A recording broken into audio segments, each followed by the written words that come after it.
전화벨이 울려 화면을 본 저는 그대로 숨이 멎고 말았습니다. 10년 전 묻어준 딸 이름의 전화였기 때문이죠.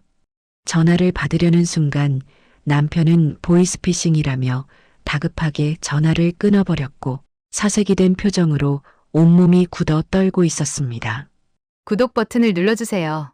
금빛 행운을 드릴게요. 사연 시작합니다. 창밖에는 하늘이라도 뚫린 것처럼 굵은 빗줄기가 억수같이 쏟아지고 있었고 거실 안은 숨소리조차 크게 들릴 만큼 무겁고 습한 침묵에 잠겨 있었습니다. 순자는 떨리는 손으로 향에 불을 붙였습니다.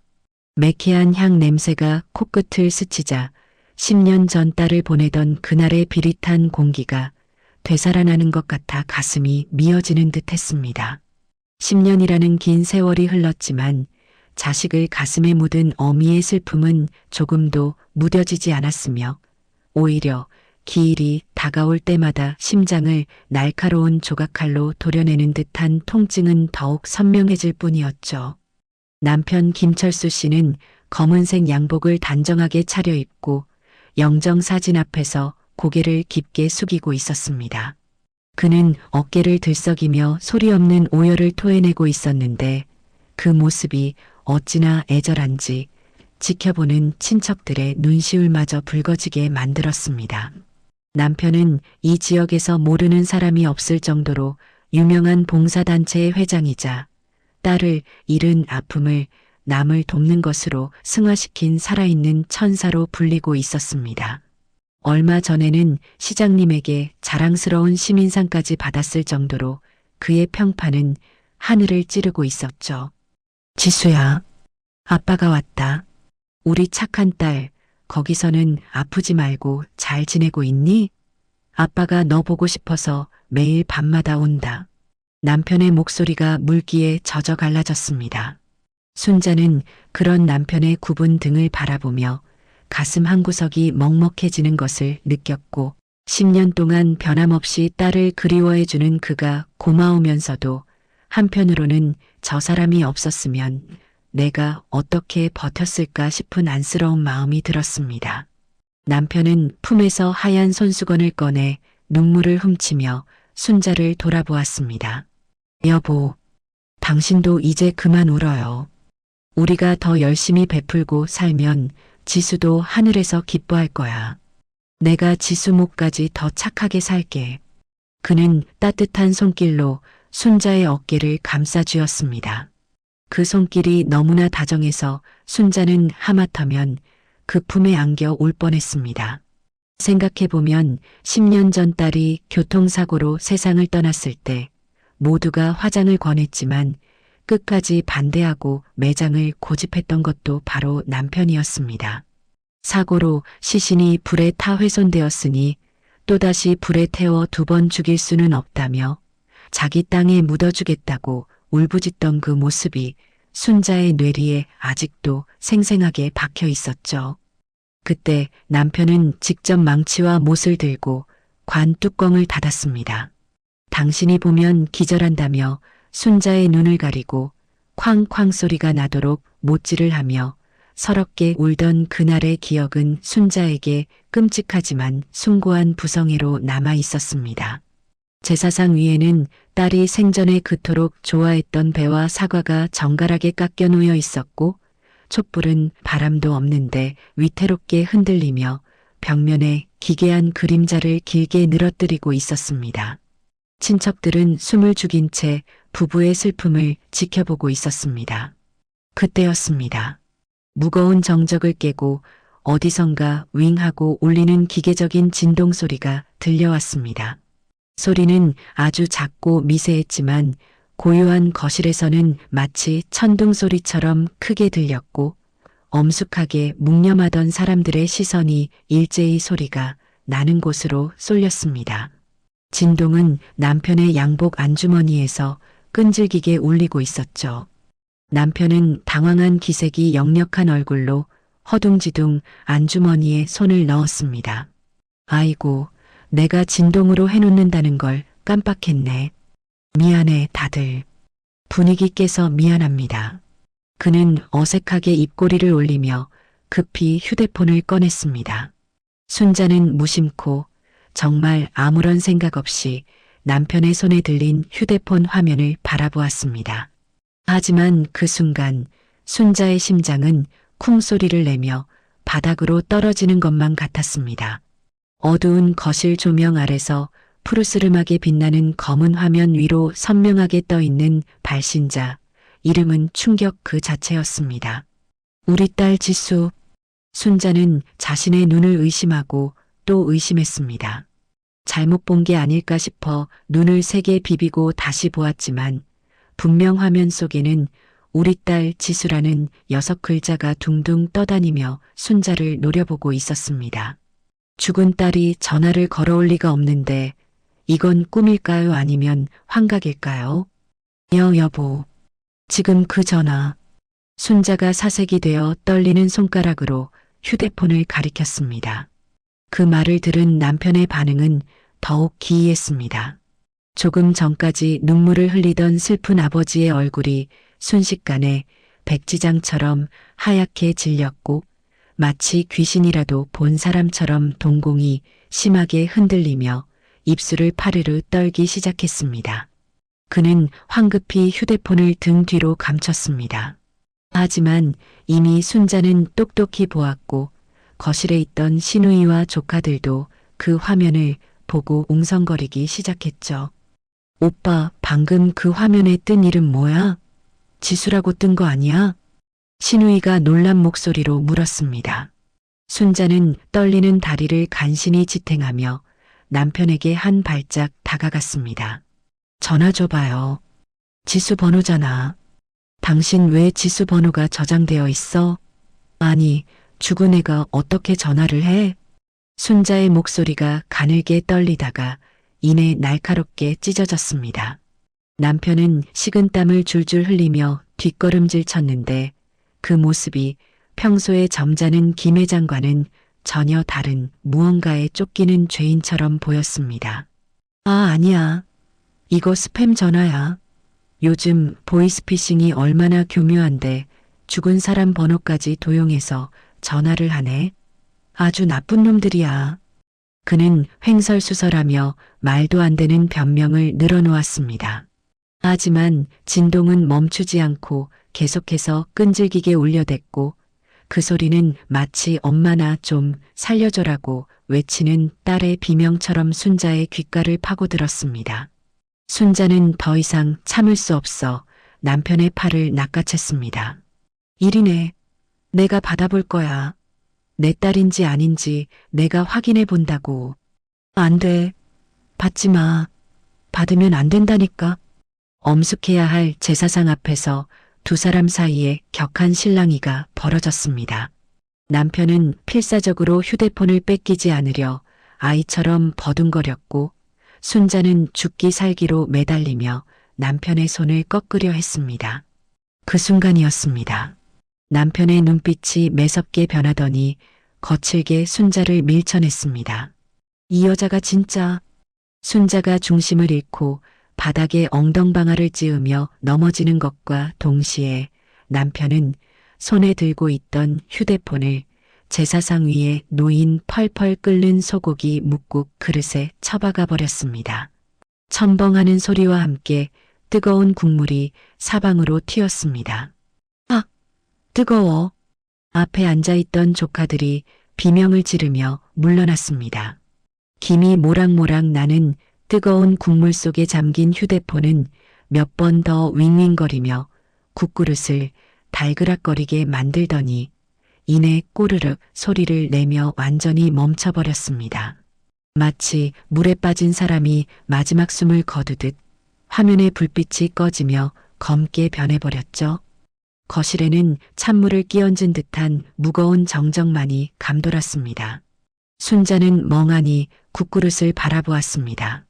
기름 둥둥 뜬 국물 위로 10년간 그리워했던 딸의 이름이, 그리고 그 딸이 걸어온 마지막 신호가 남편의 손에 의해 허무하게 수장되어 버린 것입니다. 당신, 지금 뭐 하는 짓이야? 순자가 바닥에 주저앉은 채 넋이 나간 표정으로 물었습니다. 남편은 거칠게 숨을 몰아쉬며 넥타이를 느슨하게 풀었는데 그의 이마에는 굵은 땀방울이 비 오듯 맺혀 있었고 눈은 불안하게 허공을 맴돌고 있었습니다. 아니, 스팸이라니까. 당신이 자꾸 받으려고 하니까 내가 놀라서 그만.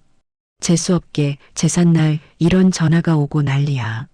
남편은 말끝을 흐리며 시선을 피했습니다. 조금 전까지 딸을 그리워하며 눈물을 흘리던 자상한 아버지의 얼굴은 온데간데 없었고 그 자리에는 무언가 들키면 안 될 끔찍한 비밀을 간직한 겁에 질린 남자의 얼굴만이 남아 있었습니다. 순자는 천천히 몸을 일으켰습니다. 단순한 스팸 전화였다면, 보이스피싱이었다면 왜 저렇게까지 기겁을 하며 휴대폰을 못 쓰게 만들었을까요? 죽은 딸의 번호를 10년 동안 지우지 않고 저장해 둔 것도 이상했지만 전화를 받는 대신 국그릇에 던져버려 입을 막아버린 행동은 도저히 상식적으로 이해할 수 없었습니다. 의심이라는 차가운 씨앗이 순자의 가슴 속에서 싹트기 시작했습니다. 여보, 당신 나한테 뭐 숨기는 거 있지? 순자의 날카로운 질문에 남편의 눈꺼풀이 파르르 떨렸습니다. 그는 헛기침을 하며 국그릇에 담긴 휴대폰을 젓가락으로 건져냈는데 이미 퉁퉁 불어먹통이 된 기계는 국물을 뚝뚝 흘리며 아무런 반응이 없었습니다. 숨기긴 뭘 숨겨. 당신이 요즘 너무 예민해서 그래. 지수 생각 너무 많이 하지 마. 자꾸 그러면 병난다니까. 내가 내일 새 폰 사올게. 남편은 서둘러 상황을 수습하려 했습니다. 하지만 순자는 보았습니다. 휴대폰을 국그릇에 던지기 직전 남편이 내뱉었던 아주 작은 혼잣말을 말이죠. 그건 공포에 질린 욕설이었습니다. 이게 미쳤나? 죽은 딸의 번호로 걸려온 전화에 대고 하기에는, 딸을 그토록 사랑한다던 아버지가 하기에는 너무나도 끔찍하고 저속한 말이었습니다. 순자는 아무 말 없이 젖은 옷을 털고 일어났습니다. 제사상은 엉망이 되었고 분위기는 싸늘하게 식어버렸지만 순자의 머릿속은 그 어느 때보다 차갑고 명징하게 돌아가기 시작했습니다. 남편은 황급히 젖은 휴대폰을 휴지로 둘둘 말아 주머니에 쑤셔 넣으며 밖으로 나갈 채비를 했습니다. 나 잠깐 바람 좀 쐬고 올게. 답답해서 그래. 향 냄새를 너무 많이 맡았나 봐. 그는 도망치듯 현관문을 열고 나갔습니다. 순자는 닫힌 현관문을 노려보며 주먹을 꽉 쥐었습니다. 10년 전 딸을 묻을 때 남편은 관 뚜껑에 못질을 하며 누구보다 서럽게 울었었습니다. 시신이 훼손되어 나중에라도 열어보면 안 된다고, 절대 이 관을 열지 말라고 신신당부했었죠. 하지만 오늘 뜨거운 국그릇에 처박힌 진실을 본 순간 순자는 그날 남편의 눈물이 가짜였을지도 모른다는 끔찍한 가정을 하지 않을 수 없었습니다. 그 전화는 분명히 딸의 번호였습니다. 그리고 남편은 그 번호가 살아있다는 걸 알고 있었습니다. 순자는 부엌으로 들어가 남편이 무심코 식탁 위에 두고 간 자동차 키를 집어들었습니다. 남편은 당황한 나머지 차 키를 챙기는 것도 잊은 채 이폭우가 쏟아지는 밤에 어디론가 걸어서 급하게 사라졌던 것입니다. 순자는 겉옷을 걸치며 입술을 깨물었습니다. 이 의심을 풀지 않고서는 단 하루도 편히 잠들 수 없을 것이며, 만약 남편이 딸의 죽음을 이용해 무언가 꾸미고 있다면 절대로 용서하지 않겠다고 다짐했습니다. 빗줄기는 더욱 거세지고 있었습니다. 순자는 검은 우산을 펴들고 어둠 속으로 사라진 남편의 급한 발자국을 따라가기 시작했습니다. 그것이 돌이킬 수 없는 지옥의 문을 여는 첫걸음이라는 것을 그때는 미처 알지 못했습니다. 거세게 쏟아지는 빗줄기는 순자의 시야를 가렸지만 진실을 향한 그녀의 집념마저 가릴 수는 없었습니다. 순자는 검은 우산 하나에 의지한 채 어둠 속으로 사라진 남편의 뒤를 쫓아 차가운 아스팔트 길을 달렸습니다. 남편 김철수 씨는 무엇이 그리 급한지 뒤도 돌아보지 않고 걷고 있었는데 평소에 그 당당하던 걸음걸이는 온데간데 없고 마치 죄를 지은 도망자처럼 등을 잔뜩 구부린 채 허둥지둥 발을 놀리고 있었죠. 그는 동네 어귀에 있는 낡은 공중전화 부스로 들어갔습니다. 본인의 휴대폰을 제사상 국그릇에 수장시켜 버렸으니 급한 연락을 하려면 그 방법밖에 없었을 것입니다. 순자는 숨을 죽이고 전봇대 뒤에 몸을 숨겼습니다.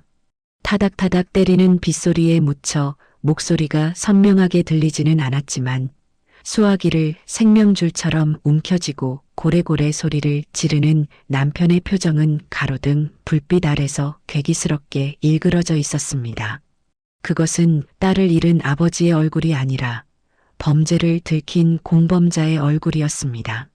순자가 조심스럽게 발걸음을 옮겨 부스 가까이 다가갔을 때 남편의 찢어지는 듯한 목소리가 빗줄기를 뚫고 날아와 꽂혔습니다. 아, 너 미쳤어? 오늘이 무슨 날인 줄 알고 전화를 해. 내가 10년 전에 분명히 처리했다고 했잖아. 순자의 심장이 쿵 하고 내려앉았습니다. 처리했다는 말, 그리고 10년 전이라는 말은 순자의 고막을 날카로운 송곳처럼 찔러왔습니다. 남편은 수화기에 대고 씩씩거리며 말을 이었습니다. 아무튼 당장 끊어. 나 지금 머리 아파 죽겠으니까. 그 번호 다시는 쓰지 마. 남편은 수화기를 거칠게 내려놓더니 주위를 두리번거리며 다시 어둠 속으로 사라졌습니다. 순자는 그 자리에 얼어붙은 듯 서 있을 수밖에 없었습니다. 다리에 힘이 풀려 주저앉을 뻔했습니다. 남편이 통화한 상대는 누구였을까요? 죽은 딸이 전화를 건 게 아니라면 딸의 번호를 가지고 있는 누군가가 살아있다는 뜻이었습니다. 그리고 남편은 그 존재를 알고 있었습니다. 그 순간 순자의 머릿속에 번개처럼 스치는 기억이 하나 있었습니다. 10년 전 장례식장, 남편이 그토록 고집했던 매장, 그리고 절대 열어보지 못하게 했던 관 뚜껑의 기억이었습니다. 당신이 보면 충격받아서 쓰러진다며 시신이 불에 타 너무 훼손되어 나중에라도 절대 묘를 건드리지 말라고 신신당부했던 남편의 목소리가 환청처럼 들려왔습니다. 만약 딸이 살아있다면, 아니면 누군가 살아있는 딸의 번호를 쓰고 있다면 저 차가운 땅 속에 묻힌 건 도대체 누구란 말입니까? 순자는 입술을 깨물며 결심했습니다. 확인해야 했습니다. 남편의 저 통화 내용을 들은 이상 오늘 밤 당장 확인하지 않으면 미쳐버릴 것만 같았습니다. 순자는 집으로 돌아가지 않고 곧장 인력사무소로 향했습니다. 폭우가 쏟아지는 밤에 무덤을 파달라는 미친 여자의 부탁을 들어줄 사람은 없었지만 순자가 통장에 있던 전 재산을 현금으로 찾아 눈앞에 내밀자 상황은 달라졌습니다. 역시 돈 앞에서는 귀신도 부린다는 말이 맞았던 거죠. 새벽 2시 순자는 철물점 김 사장과 인부 2명을 데리고 딸이 묻혀있는 선산으로 올라갔습니다. 비는 그칠 줄 모르고 퍼부어댔고 진흙탕이 된 산길은 걸음을 옮길 때마다 발목을 잡아 끌며 순자를 밀어내려 했습니다. 하지만 순자는 미끄러지고 넘어지면서도 네 발로 기어서 올라갔습니다. 온몸이 진흙투성이가 되고 얼굴이 빗물 범벅이 되었지만 그녀의 눈은 굶주린 짐승처럼 번들거리고 있었습니다. 사모님, 진짜 파요? 이 밤에 남의 묘 파다가 걸리면 우리 다 쇠고랑 찹니다. 김 사장이 쭈뼛거리며 물었습니다. 내 딸이에요. 내가 내 딸 보겠다는데 누가 뭐라 그래. 빨리 파요. 관 뚜껑 나올 때까지 파라고요. 순자가 삽을 빼앗아 들고 미친 듯이 땅을 파기 시작하자 기가 질린 인부들도 서둘러 곡괭이질을 시작했습니다. 철썩거리는 빗소리와 퍽퍽 땅을 파는 소리만이 적막한 산속을 울렸습니다. 1시간쯤 지났을까 쇠붙이가 부딪히는 둔탁한 소리가 났습니다. 찾았습니다. 관입니다. 인부의 외침에 순자는 흙구덩이 속으로 뛰어들었습니다. 10년 동안 차가운 땅 속에 묻혀있던 딸의 관이 칠이 다 벗겨지고 썩어 문드러진 채 그 모습을 드러냈습니다. 순자는 떨리는 손으로 관 뚜껑을 어루만졌습니다. 10년 전 남편이 박았던 못은 녹이 슬어 붉은 눈물을 흘리고 있었습니다. 지수야, 엄마가 왔어. 너무 늦게 와서 미안해. 제발 거기 있어라. 제발. 순자는 울먹이며 인부들에게 손짓했습니다.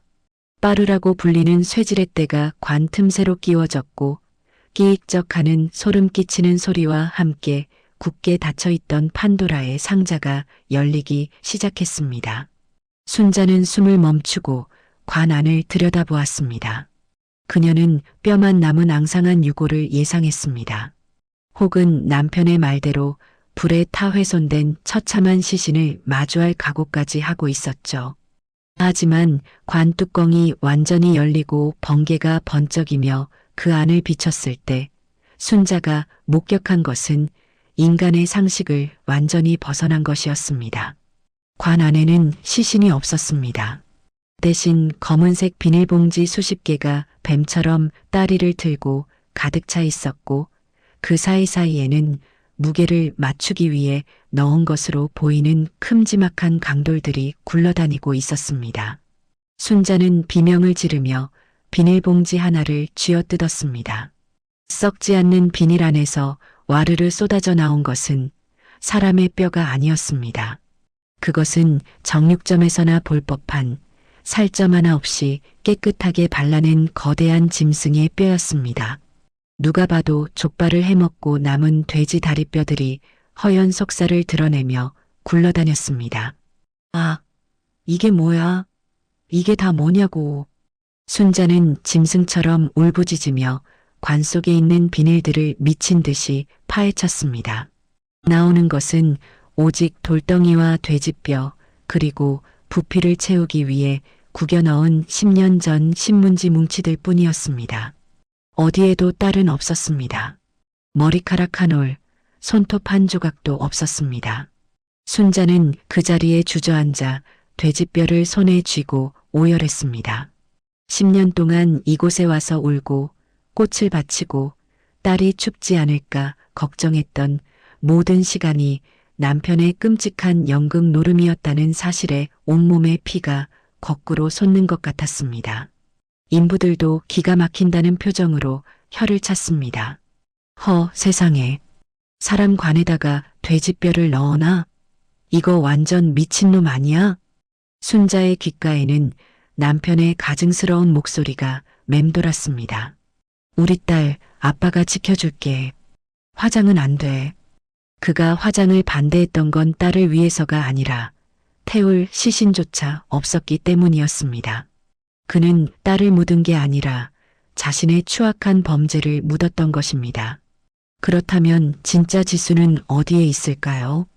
오늘 밤 공중전화 너머로 남편이 소리쳤던 그 말, 처리했다는 말은 대체 무슨 뜻이었을까요?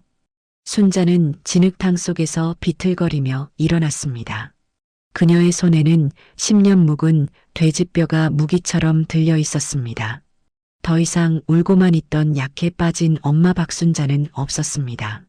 김철수, 니놈이 감히 내 딸을 가지고 장난을 쳐?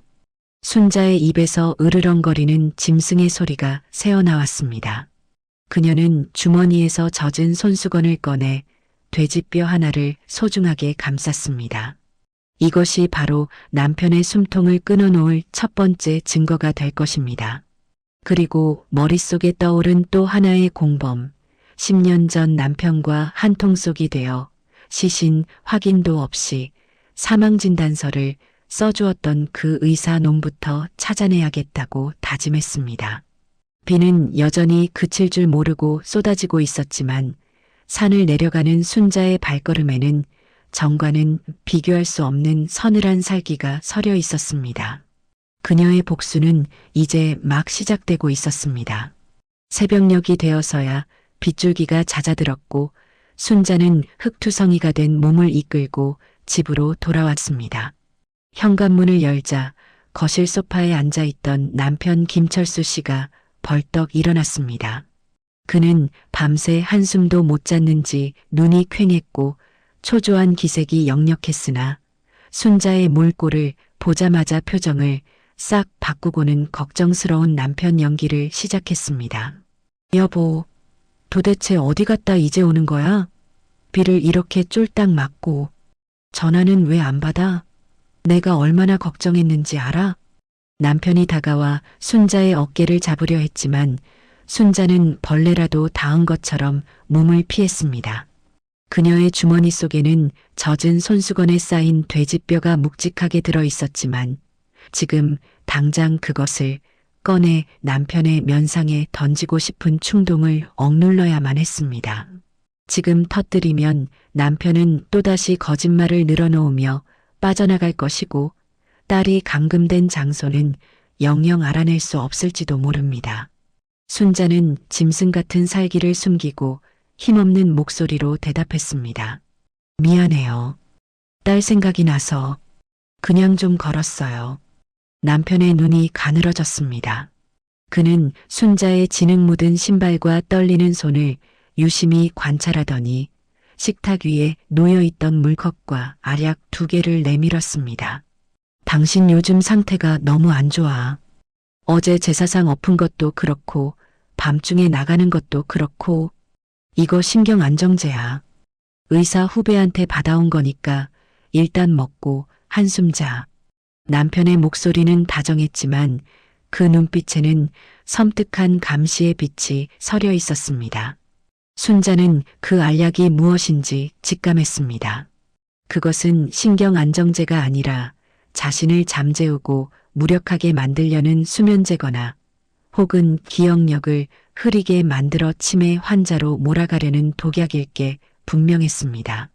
남편은 순자가 약을 삼키는지 끝까지 지켜보겠다는 듯 팔짱을 끼고 서 있었습니다. 순자는 떨리는 손으로 약을 입에 넣고 물을 마셨습니다. 꿀꺽하는 소리가 났고 남편의 입가에 그제야 안도의 미소가 번졌습니다. 그래, 잘했어. 푹 자고 일어나면 다 괜찮아질 거야. 지수 일은 다 잊어. 남편은 순자를 부축해 안방 침대에 눕혀주고는 이불까지 꼼꼼하게 덮어주었습니다. 하지만 방문이 닫히고 남편의 발소리가 멀어지자마자 순자는 벌떡 일어나 화장실로 달려갔습니다. 그녀는 혀 밑에 숨겨두었던 알약을 뱉어내고 변기물을 내렸습니다. 거울 속에 비친 자신의 얼굴은 10년이나 늙어버린 듯 창백했지만 그 눈동자만큼은 활활 타오르는 도깨비 불처럼 시퍼렇게 살아 있었습니다. 순자는 옷을 갈아입고 책상 서랍 깊숙한 곳을 뒤지기 시작했습니다. 10년 전 딸의 사망 신고를 하기 위해 받아두었던 서류 뭉치가 누렇게 바랜 채 그곳에 있었습니다. 순자의 손가락이 사망진단서라는 글자 위를 훑어 내려갔습니다. 사망 일시 2015년 5월 5일. 사망 원인 다발성 장기 손상 및 화재로 인한 소사. 그리고 그 밑에 선명하게 찍혀 있는 의사의 이름과 병원 도장이 눈에 들어왔습니다. 박동훈 원장.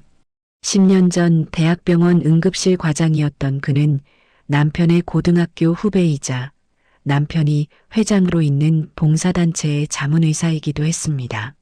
시신도 확인하지 않고 혹은 돼지뼈가 든 관을 보고도 사망진단서를 써주었던 공범이 바로 이자였습니다.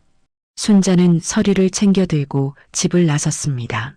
남편은 안방에서 자고 있을 아내가 깨지 않도록 조용히 TV 볼륨을 줄이고 있었지만 순자는 이미 뒷문으로 빠져나와 택시를 잡았습니다.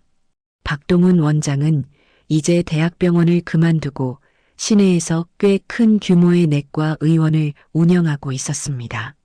병원 대기실은 진료를 기다리는 노인들로 북적였고 간호사들은 바쁘게 움직이고 있었습니다. 순자는 접수대 직원에게 다가가 나직하게 말했습니다. 박 원장님 좀 뵙죠. 예약은 안 했습니다. 어머님, 예약 안 하시면 진료 보시기 힘든데요. 어디가 편찮으세요? 김철수 회장 안 사람이라고 전하세요. 10년 전 5월 5일 일로 왔다고 하면 알 겁니다. 순자의 목소리에는 거절할 수 없는 위압감이 서려 있었습니다. 잠시 후 원장실 문이 열리고 당황한 기색의 박 원장이 튀어나왔습니다. 아이고, 형수님, 여기까지 어쩐 일이십니까? 진작 연락을 주시지. 그는 억지 웃음을 지으며 순자를 원장실로 안내했습니다. 문이 닫히고 두 사람만 남게 되자 순자는 더 이상 예의를 차리지 않았습니다. 그녀는 진료실 문을 잠가버리고 박 원장의 책상 앞에 섰습니다. 형수님? 갑자기 문은 왜? 박 원장이 불안한 눈빛으로 물었습니다. 순자는 주머니에서 젖은 손수건에 쌓인 돼지뼈를 꺼내 박 원장의 깨끗한 유리 책상 위에 쾅 하고 내려놓았습니다. 툭 하고 떨어진 뼈 조각이 형광등 불빛 아래서 기괴하게 번들거렸습니다. 이게 뭔지 아시겠습니까? 이게 뭡니까? 족발뼈 아닙니까? 박 원장은 영문을 모르겠다는 듯 미간을 찌푸렸습니다. 순자는 차가운 목소리로 대답했습니다. 그래요. 돼지뼈죠. 내가 오늘 새벽에 내 딸 지수 무덤을 파서 꺼내온 겁니다. 박 원장의 얼굴이 순식간에 흑빛으로 변했습니다. 그는 마치 목이 졸린 사람처럼 컥 소리를 내며 뒷걸음질 쳤고 등 뒤에 있던 책장에 부딪혀 액자가 요란한 소리를 내며 떨어졌습니다. 묘를 파시다니요. 그게 무슨 10년 전에 당신이 사망진단서 써줬잖아. 시신이 너무 훼손돼서 볼 수 없다고 당신 입으로 나한테 그랬잖아. 그런데 관 속에 왜 딸이 없고 돼지뼈가 들어있어. 순자가 책상을 내리치며 고함을 질렀습니다. 박 원장은 사시나무 떨듯 떨며 주저앉았습니다. 형수님, 저는 모릅니다. 철수 형님이, 회장님이 시키는 대로 했을 뿐입니다. 시신은 이미 처리했으니 서류만 써달라고, 그래야 형수님이 덜 충격받는다고 해서. 처리해? 살아있는 애를 어디다 처리했다는 거야? 내 딸 어디 있어? 지금 어디에 숨겨놨냐고. 순자는 책상 위에 있던 명패를 집어 던지며 박 원장의 멱살을 잡았습니다. 평생 큰 소리 한 번 쳐본 적 없던 순자가 뿜어내는 도끼에 눌려 박 원장은 숨도 제대로 쉬지 못하고 헐떡거렸습니다. 말해. 내 딸 살아서 전화했어. 니놈들이 작당해서 내 딸 빼돌린 거 다 알고 왔으니까 바른대로 말 안 하면 지금 경찰 부를 거야. 허위 진단서에 사체 유기 방조죄로 의사 면허 박탈당하고 감옥 가고 싶어? 순자의 협박은 정확하게 박 원장의 급소를 찔렀습니다. 그는 잃을 게 너무 많은 사람이었죠. 번듯한 병원과 사회적 지위, 그리고 쌓아온 재산이 하루아침에 무너질 수 있다는 공포가 그를 무너뜨렸습니다. 자, 잘못했습니다. 살려주세요. 저는 정말 죽이는 줄은 몰랐습니다. 그냥 요양원에 보낸다고만 해서. 요양원? 어느 요양원이야? 평화 요양원입니다. 경기도 외곽 산속에 있는 무허가 시설인데 최 마담이 운영하는 곳입니다.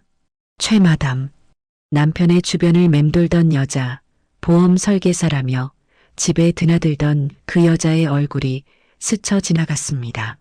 하지만 충격은 거기서 끝이 아니었습니다. 박 원장은 덜덜 떨리는 손으로 책상 위 달력을 가리키며 더 끔찍한 사실을 토해냈습니다. 그리고 서두르셔야 합니다. 시간이 없습니다.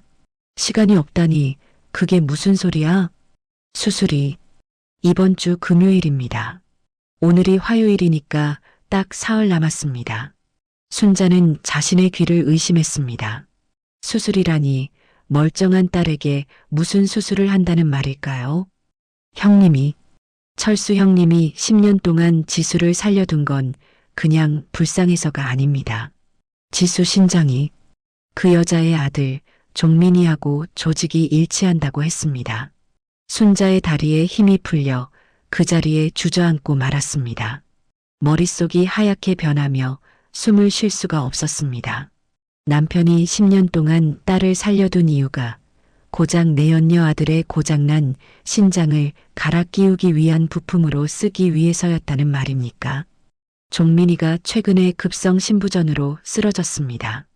더 이상 투석으로 버틸 수가 없어서 이번 주 금요일 밤에 그 요양원 지하 수술실에서 이식 수술을 하기로 했습니다. 제가 집도를 맡기로 했고요. 박 원장의 고백은 인간의 언어가 아니었습니다.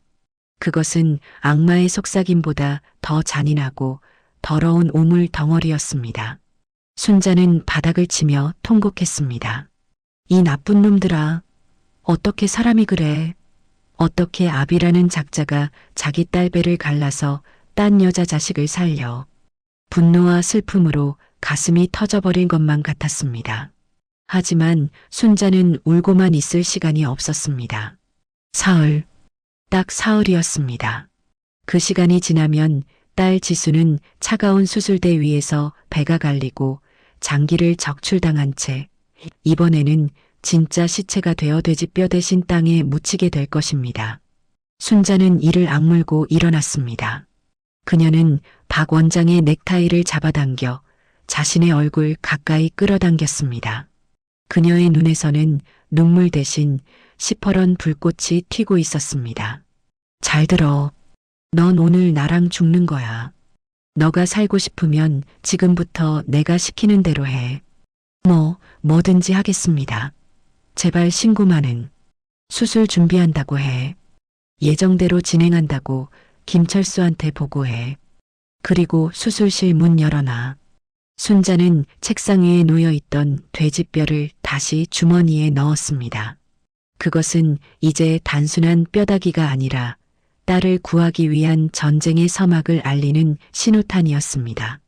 내 딸 털끝 하나라도 건드리면 니놈 병원은 물론이고 너 가족들까지 얼굴 못 들고 다니게 만들어줄 테니까 각오해. 순자는 멍하니 주저앉아 있는 박 원장을 뒤로하고 진료실을 나섰습니다. 병원 복도의 차가운 공기가 뜨겁게 달아오른 순자의 얼굴을 식혀주었지만 그녀의 심장은 그 어느 때보다 격렬하게 뛰고 있었습니다. 디데이 3일. 이제부터는 시간과의 싸움이었습니다. 순자는 핸드백 속에서 휴대폰을 꺼내 어딘가로 전화를 걸었습니다. 10년 전 딸의 사고를 담당했던 형사였지만 윗선의 압력으로 수사를 종결해야 했던, 그래서 늘 죄책감을 가지고 살고 있다던 최 형사였습니다. 형사님, 접니다. 지수 엄마예요. 범인 찾았습니다. 아니, 범인이 누군지 알아냈어요. 지금 당장 만나야겠습니다. 순자의 목소리는 단호했고 더 이상 망설임은 없었습니다. 병원 밖으로 나오자 맑게 갠 하늘에서 눈부신 햇살이 쏟아지고 있었습니다. 하지만 순자의 눈에는 그 햇살이 마치 딸의 생명을 태우려는 카운트다운의 불빛처럼 보여 마음이 급해졌습니다. 그녀는 택시를 잡아 타고 외쳤습니다. 경찰서 근처 탐정사무소로 가주세요. 빨리요. 택시가 굉음을 내며 출발했고 순자는 창밖을 보며 주먹을 꽉 쥐었습니다. 기다려 지수야. 엄마가 간다. 아빠라는 이름의 악마가 너를 해치기 전에 엄마가 반드시 구해줄게. 순자의 눈빛은 10년 전 딸을 잃고 울던 약한 어미의 것이 아니라 새끼를 지키기 위해 목숨을 건 어미 사자의 그것과 닮아 있었습니다. 최 형사의 낡은 사무실 안에는 뿌연 담배 연기만이 자욱하게 깔려 있었습니다. 순자가 내민 녹음 파일과 돼지뼈 사진을 확인한 최 형사는 마시던 종이컵을 구겨버리며 책상을 쾅 내리쳤습니다. 그는 10년 전 상부의 압력으로 지수의 교통사고 사건을 덮어야만 했던 죄책감에 시달리며 살아온 사람이었습니다. 그래서 옷을 벗고 사설 탐정 일을 하면서도 늘 순자에게 마음의 빚을 지고 있었는데 오늘 그 끔찍한 진실을 마주하자 억눌러 왔던 분노가 폭발한 것입니다. 이런 짐승만도 못한 놈들. 내가 그때 조금만 더 파고들었더라면 지수 학생이 10년이나 고생 안 했을 텐데. 다 제 탓입니다. 최 형사는 고개를 들지 못했습니다. 순자는 단호한 목소리로 말했습니다. 자책은 나중에 해요, 형사님. 지금은 지수부터 찾아야 합니다. 박 원장 입에서 나온 평화요양원이라는 곳, 거기가 어딥니까? 최 형사는 벽에 붙은 대형 지도를 가리켰습니다. 그의 손가락이 가리킨 곳은 경기도와 강원도 경계에 있는 깊은 산속이었습니다. 내비게이션에도 잘 나오지 않는 험한 산길 끝자락에 붉은 점이 찍혀 있었습니다. 여기입니다. 겉으로는 노인 요양시설로 등록되어 있지만 사실상 연고가 없는 노숙자들이나 불법 체류자들을 수용해서 돈벌이하는 사무장 병원이라는 소문이 파다했던 곳이죠. 최 마담이라는 여자가 바지 원장이고 실소유주는 따로 있다는 말이 있었는데 그게 김철수였을 줄이야. 최 형사의 설명에 순자는 이를 갈았습니다. 남편이 봉사활동을 다닌다며 주말마다 향했던 곳이 바로 저기였던 것입니다. 순자는 당장이라도 달려가고 싶은 마음에 가방을 챙겨 일어섰습니다. 지금 가요. 가서 내 딸 내놔라 하고 문을 부수고라도 들어갈 겁니다. 안 됩니다, 사모님. 거긴 깡패들이 경비를 서는 곳이에요. 무작정 쳐들어갔다가는 지수 학생을 빼돌리거나 해코지할 수도 있습니다.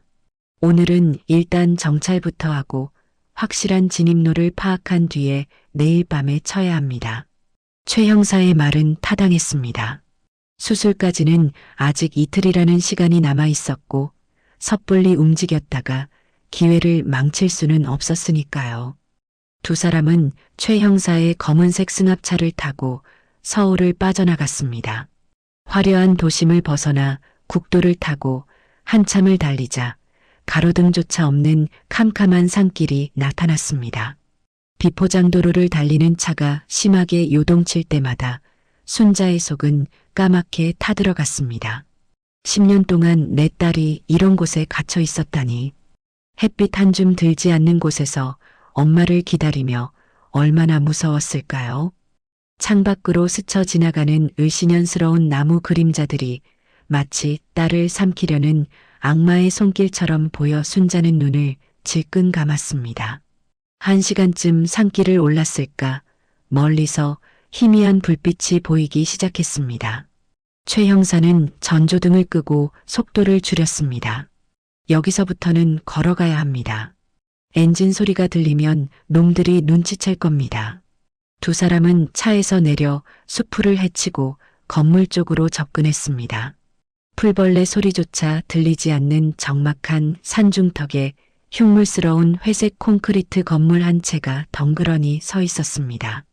간판도 없이 녹슨 철문만이 굳게 닫혀 있는 그곳은 요양원이라기보다는 차라리 교도소나 수용소에 가까워 보였습니다. 높은 담장 위에는 날카로운 철조망이 둘러쳐져 있었고 곳곳에 설치된 감시 카메라는 붉은 눈을 번뜩이며 주위를 살피고 있었죠. 순자는 숨이 막혀왔습니다. 저 차가운 벽 너머에 내 딸이 있다니. 당장이라도 철문을 두드리고 소리치고 싶었지만 최 형사가 순자의 어깨를 누르며 고개를 저었습니다. 그들은 담장을 따라 건물의 뒤편으로 조심스럽게 이동했습니다. 건물 뒤쪽에는 쓰레기 소각장과 연결된 작은 쪽문이 하나 있었는데 그곳에는 유독 악취가 심하게 풍겨오고 있었습니다. 사모님, 저기 보십시오. 지하 환풍구입니다. 최 형사가 가리킨 곳은 땅바닥에 붙어 있는 작은 창살이었습니다. 건물 지하에서 나오는 불빛이 그 틈새로 희미하게 새어나오고 있었죠. 순자는 진흙바닥에 배를 깔고 엎드려 환풍구 틈으로 안을 들여다보았습니다. 그 순간 순자는 자신의 눈을 의심했습니다. 그곳은 병실이 아니었습니다. 마치 짐승을 가두는 우리처럼 쇠창살이 쳐진 좁은 방들이 다닥다닥 붙어 있었고 복도에는 간호사복을 입은 사람들이 무표정한 얼굴로 오가고 있었습니다. 그리고 순자의 시선이 멈춘 곳은 복도 끝에 있는 특별관리실이라는 팻말이 붙은 방이었습니다. 문이 살짝 열려 있었는데 그 안에서 누군가의 신음소리가 들려왔습니다. 물 좀 주세요. 심장이 멎을 듯한 그 목소리. 10년이 지났지만 어미는 단번에 알아들을 수 있었습니다. 그것은 지수의 목소리였습니다. 순자는 입을 틀어막고 오열을 삼켰습니다. 방 안에는 링거병이 주렁주렁 매달린 침대가 하나 있었고 그 위에 뼈만 앙상하게 남은 여자가 누워 있었습니다. 창백하다 못해 투명해 보이는 피부, 초점 없이 풀린 눈동자, 그리고 팔뚝에 시퍼렇게 멍이 든 수많은 주사 자국들. 10년 전 생기 넘치던 딸의 모습은 온데간데 없고 그곳에는 생명을 유지당하고 있는 살아있는 시체만이 누워 있었습니다. 침대 머리맡에는 차트가 하나 붙어 있었는데 환풍구 틈으로 보이는 그 차트의 내용은 충격 그 자체였습니다. 수혜자 김종민, 공여자 김지수, 신체 검사 적합, 수술 예정일 금요일 오후 10시. 그것은 환자의 진료 기록이 아니었습니다. 마치 정육점에서 고기 등급을 매기듯 이식 수술을 위해 장기의 상태를 기록해 놓은 도축 검사표나 다름없었습니다. 순자의 눈에서 피눈물이 흘러내렸습니다. 남편 김철수는 딸을 살려둔 게 아니었습니다. 그는 딸을 내연녀 아들에게 줄 싱싱한 부품으로 사육하고 있었던 것입니다. 나쁜 놈들, 악마 같은 놈들. 순자가 이를 악물고 신음을 토해내자 최 형사가 황급히 그녀의 입을 막았습니다. 그때 방 안으로 짙은 화장을 한 중년 여자가 들어왔습니다. 화려한 명품 옷을 입고 하이힐을 또각거리는 그녀는 바로 남편의 내연녀이자 이 요양원의 원장인 최 마담이었습니다. 그녀는 지수의 뺨을 톡톡 치며 비웃듯 말했습니다. 야, 정신 차려. 너 모레 수술이야. 밥 잘 먹고 컨디션 조절 잘해야 우리 종민이가 너 신장 받고 건강해지지. 안 그래? 지수는 힘없는 손을 들어 최 마담의 옷자락을 잡으려 했습니다. 아줌마, 우리 아빠는요? 아빠한테 전화 좀. 아빠, 너 아빠가 너 수술 잘 시키라고 돈 보내줬어. 효도하는 셈 쳐. 10년 동안 밥 공짜로 먹여줬으면 밥값은 해야지. 최 마담은 지수의 손을 매몰차게 뿌리쳤습니다. 그리고는 간호사에게 지시했습니다. 얘 오늘부터 금식시키고 도망 못 가게 안정제 용량 2배로 늘려. 내일 철수 오빠 오면 보여줘야 하니까 깨끗하게 씻겨놓고. 철수 오빠. 내 연녀의 입에서 나온 남편의 이름이 더러운 오물처럼 느껴졌습니다. 최 마담이 방을 나가자 간호사는 지수의 링거에 주사약을 주입했습니다. 지수는 고통스러운 듯 몸을 비틀다 이내 축 늘어졌고 그 모습은 마치 도살장에 끌려가기 직전 마취 주사를 맞는 짐승과 다를 바가 없었습니다. 순자는 당장이라도 환풍구를 뜯어내고 뛰어들고 싶었습니다. 저기 내 딸이 있는데 내 새끼가 저렇게 죽어가고 있는데 바로 눈앞에 두고도 만져볼 수조차 없다는 사실이 창자가 끊어지는 듯한 고통을 주었습니다. 하지만 최 형사가 순자를 뒤로 끌어당겼습니다. 사모님, 지금은 안 됩니다. 지금 들키면 지수 학생을 다른 곳으로 빼돌릴 겁니다. 그러면 영영 못 찾아요. 참으셔야 합니다. 순자는 진흙바닥을 손톱으로 긁으며 울분을 토했습니다. 손톱이 부러지고 피가 맺혔지만 그 아픔은 딸이 겪고 있는 고통의 1000만분의 1도 되지 않았습니다. 지수야, 조금만 기다려. 엄마가 내일 꼭 데리러 올게. 엄마가 저 악마들 다 죽여버리고 너 구해줄게. 순자는 환풍구 틈으로 보이는 딸의 마지막 모습을 눈에 새겼습니다. 축 늘어진 딸의 손목에는 10년 전 순자가 사주었던 낡은 실팔찌가 헐거워진 채 매달려 있었습니다. 그 낡은 팔찌만이 지수가 아직 박순자의 딸이라는 것을 증명하고 있는 유일한 흔적이었습니다. 순자는 흐르는 눈물을 닦지 않고 몸을 돌렸습니다. 이제 확인은 끝났습니다. 딸은 살아있었고 놈들의 아지트도 알아냈으며 놈들이 딸을 죽이려는 날짜도 확인했습니다. 남은 것은 전쟁뿐이었습니다. 순자는 어둠 속에서 빛나는 요양원의 불빛을 노려보며 다짐했습니다. 내일 밤 이 지옥 같은 곳을 잿더미로 만들고 내 딸을 업고 나오리라. 그리고 남편 김철수가 그토록 지키고 싶어 했던 그 가짜 아들의 목숨줄을 내 손으로 끊어 놓으리라. 차로 돌아가는 순자의 발걸음은 올 때보다 훨씬 무겁고 처절했지만 그 눈빛만큼은 밤하늘의 별보다 더 차갑고 날카롭게 빛나고 있었습니다.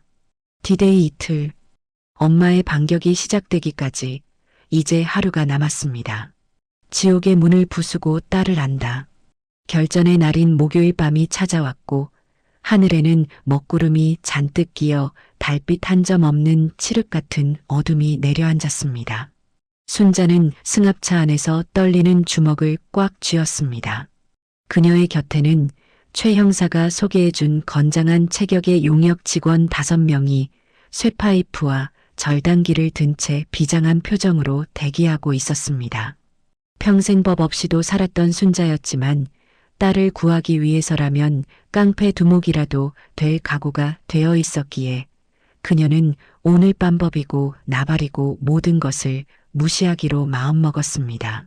순자는 품에서 두툼한 현금 봉투 2개를 꺼내 작업 반장에게 건넸습니다. 약속한 잔금입니다. 안에 있는 놈들 반병신을 만들어도 좋으니 내 딸만 무사히 데리고 나오세요. 뒷수습은 제가 다 합니다. 걱정 마십시오 사모님.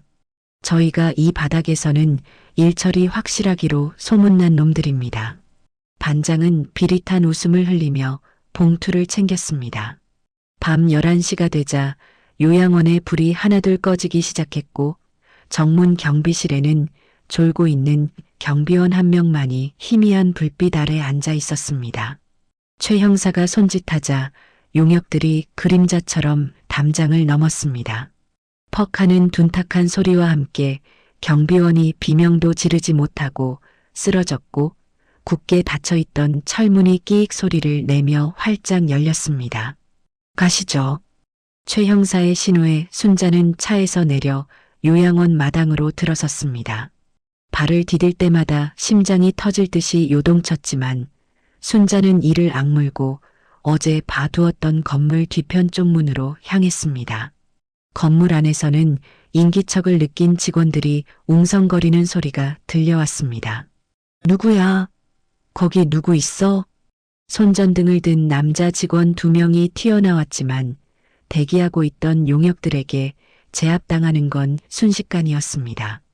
우당탕탕 하는 소리와 함께 남자들이 바닥에 내동댕이 쳐졌고 순자는 그들을 밟고 지나가며 지하로 내려가는 계단을 찾았습니다.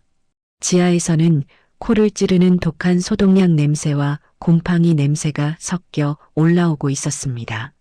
그것은 병원의 냄새가 아니라 죽음의 냄새였습니다. 순자가 계단을 반쯤 내려갔을 때였습니다. 지하 복도 끝에서 날카로운 하이힐 소리가 들리더니 화려한 실크 잠옷 위에 가운을 걸친 최 마담이 씩씩거리며 나타났습니다.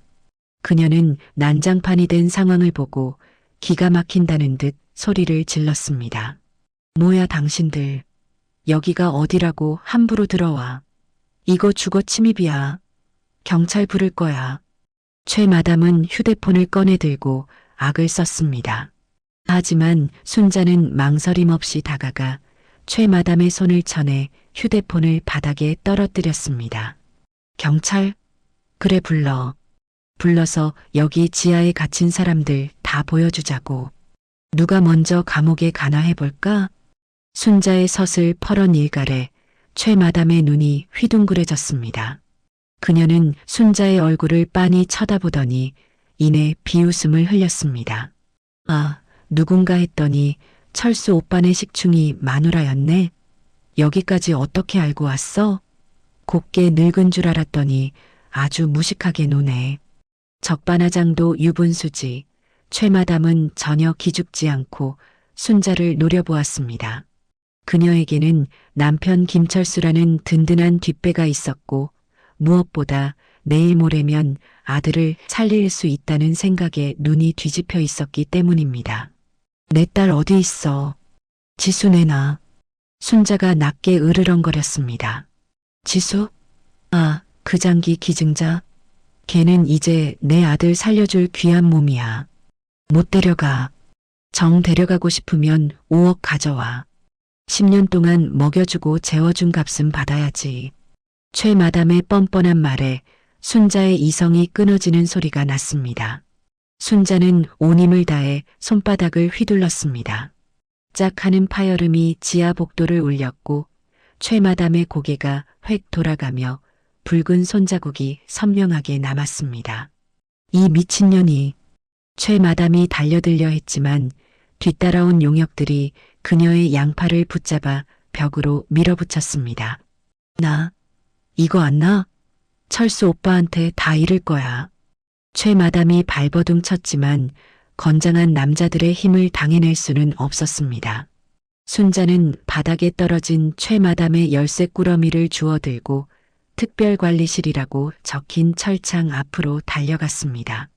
손이 떨려 열쇠 구멍을 찾기가 힘들었습니다.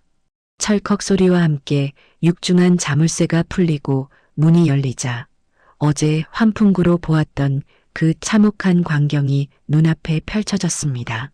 방 안에는 간호사 한 명이 주사기를 들고 서 있다가 순자가 들어오자 기겁하며 뒷걸음질 쳤습니다. 침대 위에는 지수가 축 늘어져 있었는데 어제보다 더 상태가 안 좋아 보였습니다. 얼굴은 밀랍 인형처럼 하얗게 질려 있었고 입술은 파랗게 변해 숨을 쉬고 있는지조차 알 수 없었죠. 지수야, 지수야, 엄마 왔어. 순자는 침대로 달려가 딸을 흔들어 깨웠습니다. 지수의 눈꺼풀이 파르르 떨리더니 아주 천천히 떠졌는데 초점이 없는 눈동자는 허공을 헤매고 있었습니다. 엄마, 나 또 꿈꾸는 거야? 갈라진 목소리가 순자의 가슴을 후벼 팠습니다. 아니야, 꿈 아니야. 엄마가 진짜 왔어. 미안해. 엄마가 너무 늦어서 미안해. 순자는 딸을 끌어안고 오열했습니다. 앙상하게 마른 딸의 등뼈가 손끝에 느껴져 가슴이 무너져 내리는 것만 같았습니다. 그때 구석에 숨어있던 간호사가 몰래 비상벨을 누르려 손을 뻗었습니다. 하지만 낌새를 눈치챈 최 형사가 간호사의 손목을 낚아채 제압했습니다. 가만히 있어. 공범으로 잡혀가고 싶지 않으면 입 다물고 벽 보고 서 있어. 최 형사의 으름장에 간호사는 주사기를 떨어뜨리고 바들바들 떨며 주저앉았습니다. 순자는 지수를 일으켜 세우려 했지만 10년간 약물에 취해 근육이 다 빠져버린 지수는 제 힘으로 서지 못하고 자꾸만 바닥으로 허물어졌습니다. 엎혀. 엄마가 업고 갈게. 순자는 자신의 등을 내밀었습니다. 60이 넘은 노구가 감당하기에는 버거운 무게였지만 딸을 살려야 한다는 초인적인 힘이 솟아나 순자는 지수를 번쩍 업어 올렸습니다. 지수의 체온이 등을 타고 전해져 오자 그제야 딸이 살아있다는 실감이 났습니다. 방 밖으로 나오자 복도에는 여전히 최마담이 용역들에게 붙잡힌 채 악다구니를 쓰고 있었습니다. 걔 데려가지 마. 걔 없으면 우리 종민이 죽어. 내 아들 죽으면 너희 다 가만 안 둘 거야. 순자는 지수를 업은 채 최마담 앞에 섰습니다. 그리고 그 어느 때보다 차갑고 낮은 목소리로 경고했습니다. 너 아들 목숨만 귀하고 남의 자식은 부품으로 보이니? 잘 들어. 너 아들은 신장을 못 받아서 죽는 게 아니야. 너 같은 어미를 둬서 천벌을 받는 거야. 뭐라고? 이 여자가 진짜... 그리고 김철수한테 전해. 내일 환갑잔치 아주 성대하게 치러줄 테니까 기대하고 있으라고. 순자는 최 마담의 얼굴에 침을 뱉고 뒤도 돌아보지 않고 계단을 올랐습니다. 지하를 빠져나오자 차가운 밤 공기가 폐부 깊숙이 들어왔습니다. 등에 엎인 지수가 웅얼거렸습니다. 엄마, 비 온다. 나 비 오는 거 10년 만에 봐. 그 말에 순자는 억지로 참고 있던 눈물을 터뜨리고 말았습니다. 10년 동안 햇빛도 빗물도 보지 못한 채 갇혀 있었을 딸의 시간이 너무나 원통하고 미안해서 순자는 비를 맞으면서도 멈추지 않고 달렸습니다. 대기하고 있던 최 형사의 차에 지수를 태우자 용역들이 뒤처리를 하고 따라 탔습니다. 차가 출발하고 요양원이 멀어지자 그제야 긴장이 풀린 지수는 순자의 무릎을 베고 깊은 잠에 빠져들었습니다. 순자는 잠든 딸의 머리카락을 쓰다듬으며 창밖을 내다보았습니다. 먹구름 사이로 희미하게 달빛이 비치고 있었습니다. 이제 지수는 구했습니다. 가장 급한 불은 껐지만 아직 싸움은 끝나지 않았습니다. 내일은 남편 김철수의 자서전 출판 기념회이자 환갑잔치가 열리는 날입니다. 그 화려한 파티장에서 남편이 쓰고 있는 봉사왕의 가면을 벗기고 내연녀 최 마담이 숨겨둔 더러운 비밀 장부를 세상에 까발려야만 진정한 복수가 완성되는 것입니다. 순자는 잠든 딸의 얼굴을 보며 맹세했습니다. 내일 저 태양이 떠오르면 김철수의 세상은 영원히 저물게 될 것입니다. 새벽 3시 최 형사의 안전가옥에 도착해서야 길고 길었던 구출 작전은 마침표를 찍었습니다. 지수는 따뜻한 물로 씻고 죽을 몇 숟가락 뜨자마자 다시 깊은 잠에 빠져들었습니다. 10년 만에 푹신한 이불 덮고 잠든 딸의 얼굴은 여전히 창백했지만 지옥 같던 요양원 침대 위에 있을 때보다는 한결 편안해 보였습니다. 순자는 잠든 딸의 이마에 맺힌 식은땀을 닦아주며 한참을 내려다보다가 조용히 거실로 나왔습니다. 거실 탁자 위에는 아까 요양원 원장실에서 챙겨온 최 마담의 비밀 금고 내용물들이 어지럽게 널려 있었습니다. 최 형사가 요양원 직원들을 제압하는 사이 순자가 최 마담의 가방에서 열쇠를 빼내 털어온 전리품들이었죠. 사모님, 이거 한번 보십시오. 가관입니다. 최 형사가 낡은 가죽 수첩 하나를 건넸습니다. 그것은 최 마담이 꼼꼼하게 기록해둔 이중 장부였습니다.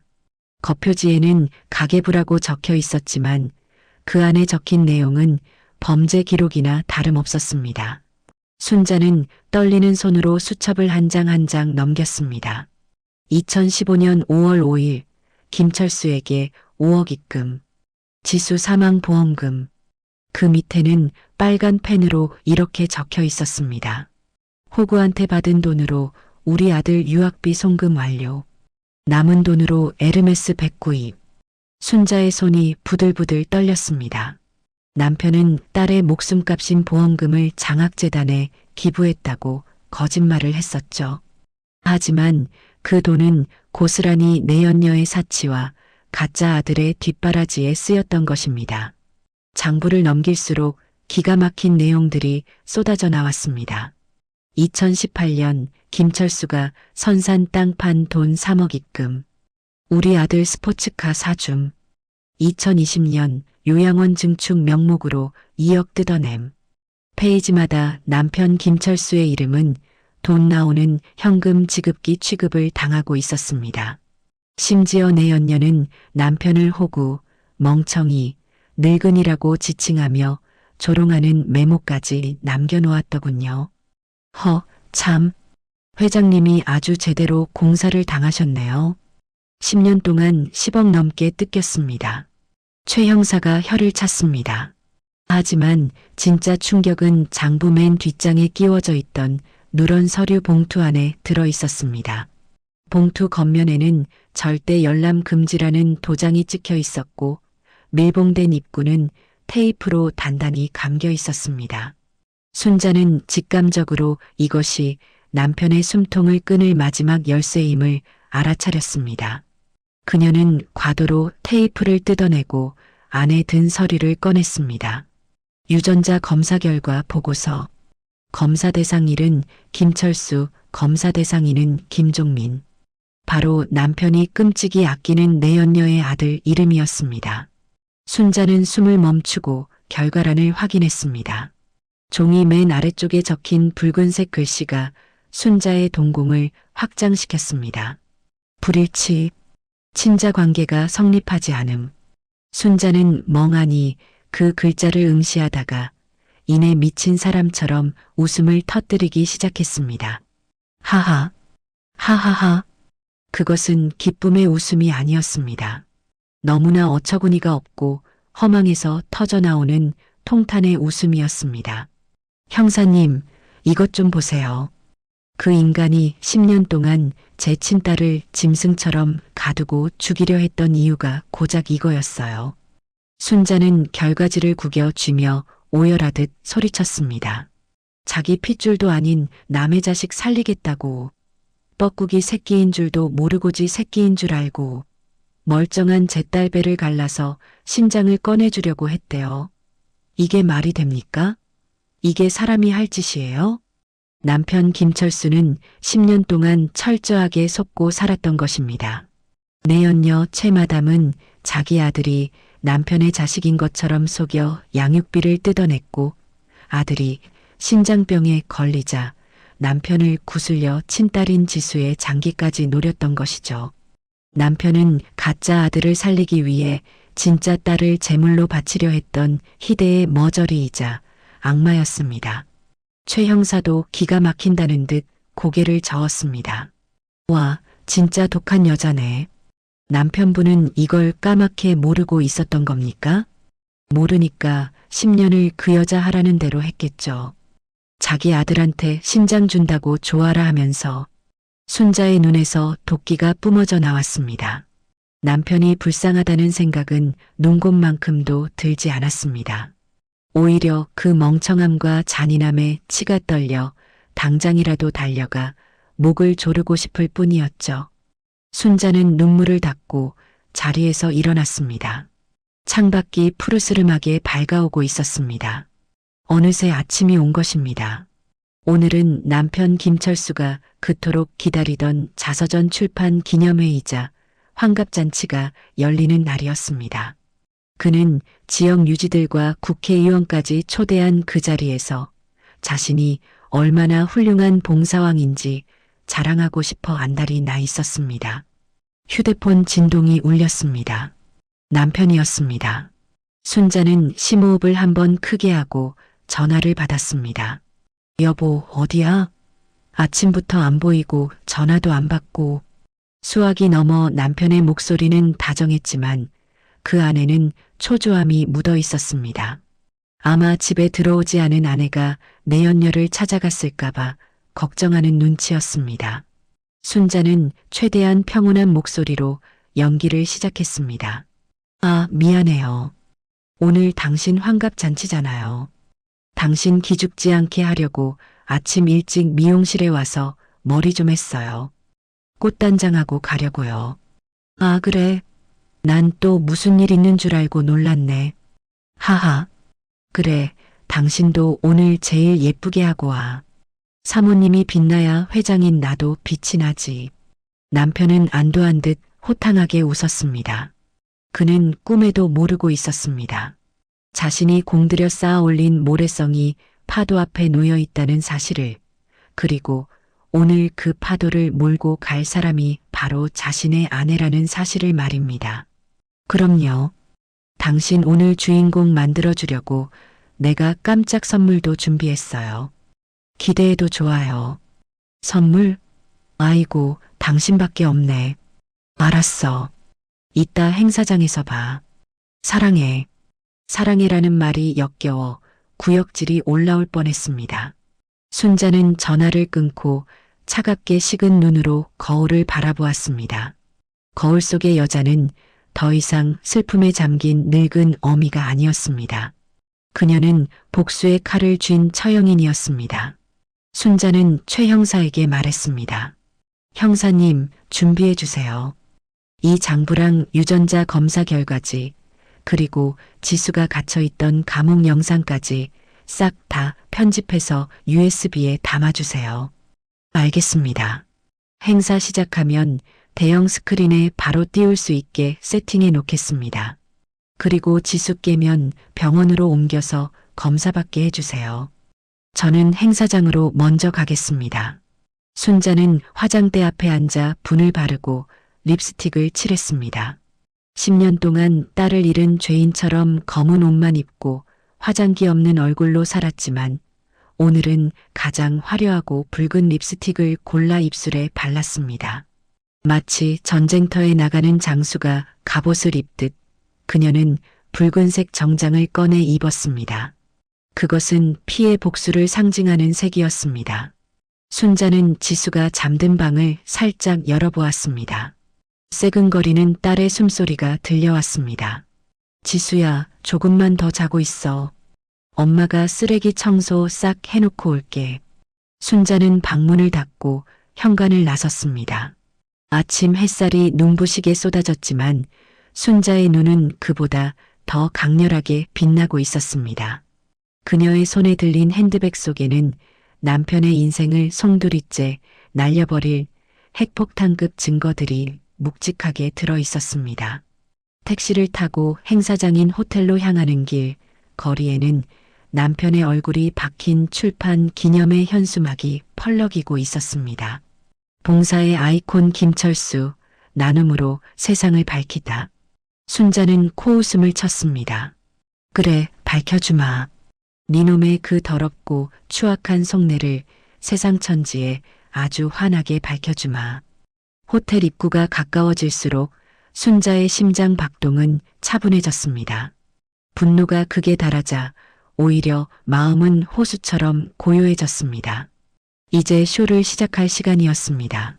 오후 5시가 되자 시내에서 가장 비싸다는 특급 호텔 연회장은 몰려든 하객들로 발 디딜 틈이 없었습니다. 남편 김철수의 자서전 출판 기념회와 환갑잔치를 겸한 이 행사는 그의 사회적 지위를 과시하듯 입구부터 각계각층에서 보낸 화환들이 줄지어 늘어서 있었습니다. 순자는 호텔 로비에 들어서자마자 그 화려함에 눈이 부셔 잠시 멈칫했습니다. 천장에는 크리스털 샹들리에가 보석처럼 빛나고 있었고 바닥에는 붉은 카펫이 깔려 있어 마치 왕의 궁전에 들어온 듯한 착각을 불러일으켰죠. 하지만 순자의 눈에는 그 붉은 카펫이 딸 지수가 10년 동안 흘린 피처럼 보여 구역질이 올라왔습니다.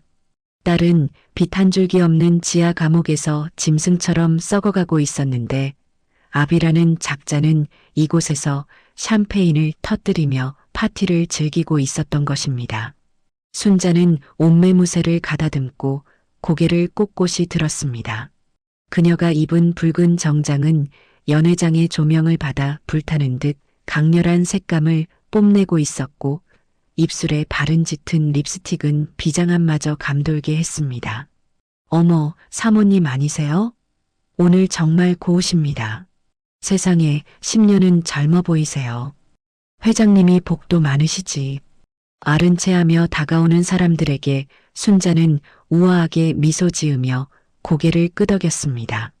속으로는 당장이라도 소리를 지르며 다 때려 부수고 싶었지만 더 완벽한 파멸을 위해 가면을 쓴 것입니다.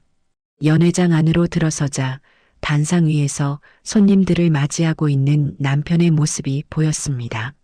그는 최고급 턱시도를 차려입고 얼굴에 기름칠이라도 한 듯 번들거리는 미소를 띠고 있었는데 하객들과 악수하며 굽신거리는 모습이 영락없는 성인군자 흉내를 내고 있었습니다. 아이고, 의원님, 와주셔서 감사합니다. 누추한 자리에 귀한 분이 오셨네요.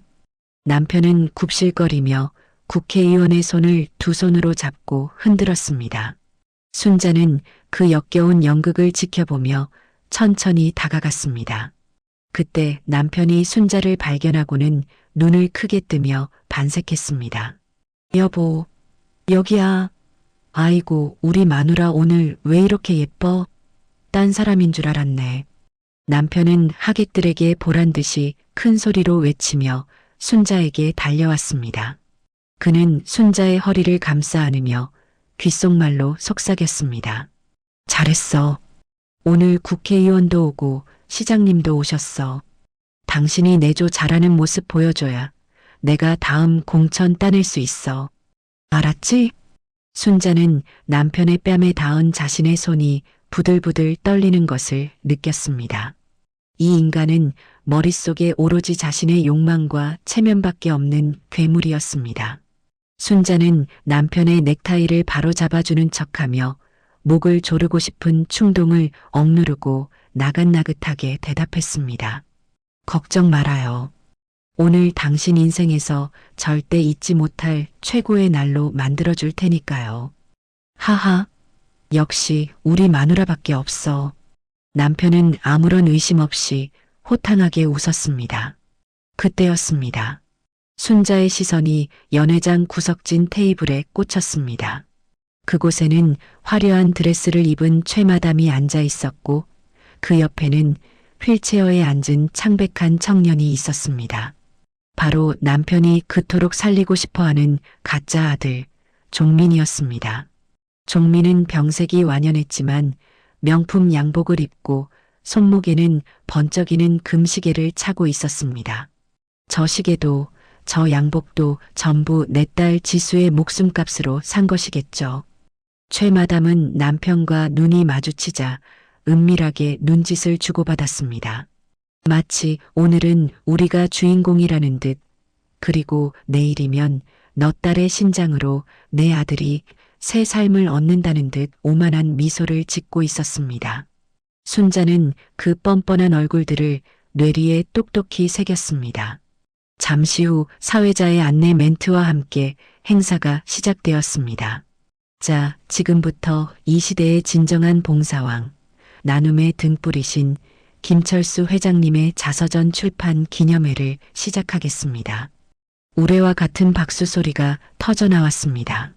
화려한 조명이 남편을 비췄고 그는 짐짓 겸손한 표정으로 단상에 올랐습니다. 순자는 무대 뒤편에 있는 음향실로 조용히 이동했습니다. 그곳에는 미리 잠입해 있던 최 형사가 방송 장비를 점검하고 있었습니다. 형사님, 준비됐나요? 네, 사모님. USB 연결했습니다.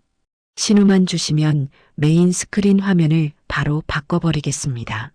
마이크 볼륨도 최대로 키워놨고요. 최 형사가 비장한 표정으로 엄지손가락을 치켜 세웠습니다. 무대 위에서는 남편의 가증스러운 연설이 이어지고 있었습니다. 여러분, 저는 사실 가진 게 없는 사람입니다. 10년 전 사랑하는 딸아이를 가슴에 묻고 그 슬픔을 이기기 위해 봉사를 시작했습니다. 우리 지수가 하늘에서 보고 있을 거라 생각하며 저는 오늘도 남을 돕습니다. 남편은 눈물까지 글썽이며 연기혼을 불태웠습니다. 객석 곳곳에서 훌쩍거리는 소리가 들려왔고 사람들은 손수건으로 눈물을 훔치며 김철수의 인간 승리에 감동하고 있었습니다. 순자는 코웃음을 쳤습니다. 저 눈물도 저 감동도 모두 시커먼 거짓말 위에 세워진 모래성이었습니다.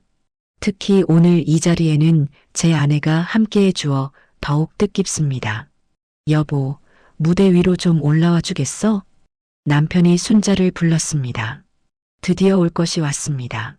순자는 심호흡을 한번 하고 천천히 아주 우아한 발걸음으로 무대 위로 걸어 올라갔습니다. 조명이 순자를 비췄고 수백 명의 시선이 그녀에게 쏠렸습니다.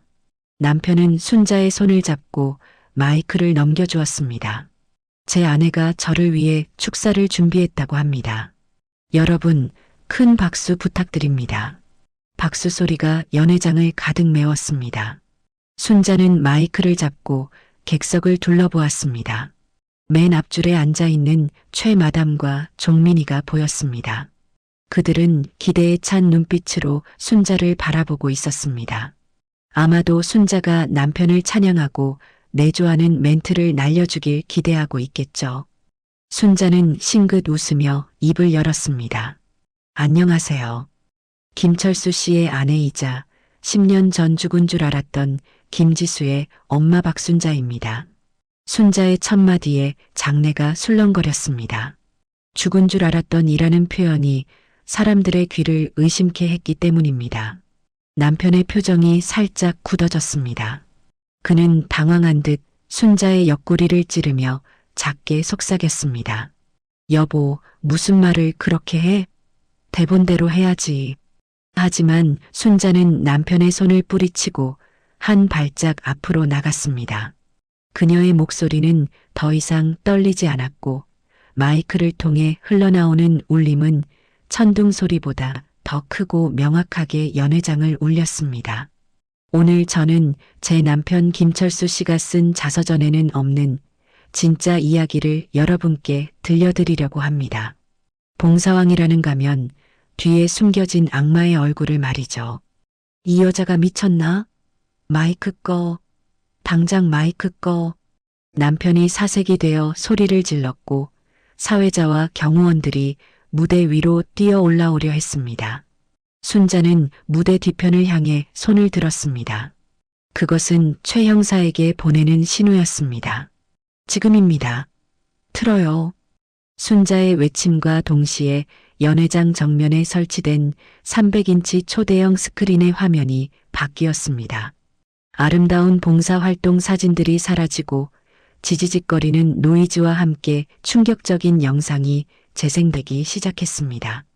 그것은 어젯밤 순자가 목숨을 걸고 촬영해 온 지하 감옥에 갇혀있던 딸 지수의 참혹한 모습이었습니다. 물 좀 주세요. 엄마. 스피커를 통해 딸의 신음소리가 연회장에 울려 퍼지자 샴페인을 마시던 사람들의 손이 멈췄고 장내는 찬물을 끼얹은 듯 얼어붙었습니다. 순자는 뒤를 돌아보며 남편을 손가락질했습니다. 똑똑히 봐라, 김철수. 이게 너가 하늘나라로 보냈다던 너 딸 지수다. 네가 10년 동안 가둬놓고 짐승처럼 사육한 너 딸이라고. 남편은 스크린을 보고 입을 떡 벌린 채 그 자리에 주저앉았습니다. 그의 얼굴은 공포와 경악으로 흉하게 일그러졌고 다리 사이로는 노란 물이 흘러내리고 있었습니다. 객석에 있던 최 마담도 비명을 지르며 얼굴을 가렸습니다. 하지만 이것은 시작에 불과했습니다. 순자의 손에는 아직 터뜨리지 않은 남편을 지옥 끝까지 떨어뜨릴 마지막 핵폭탄이 쥐어져 있었습니다. 그리고 여러분, 김철수 씨가 자기 딸을 죽이면서까지 살리고 싶어 했던 저기 앉아있는 아들, 김종민 군의 진짜 정체를 공개합니다. 순자는 품에서 유전자 검사 결과지를 꺼내 높이 들어 올렸습니다. 파티는 끝났습니다. 이제부터는 피해 심판만이 남았을 뿐입니다. 순자의 손짓에 따라 300인치 대형 스크린의 화면이 다시 한번 바뀌었습니다.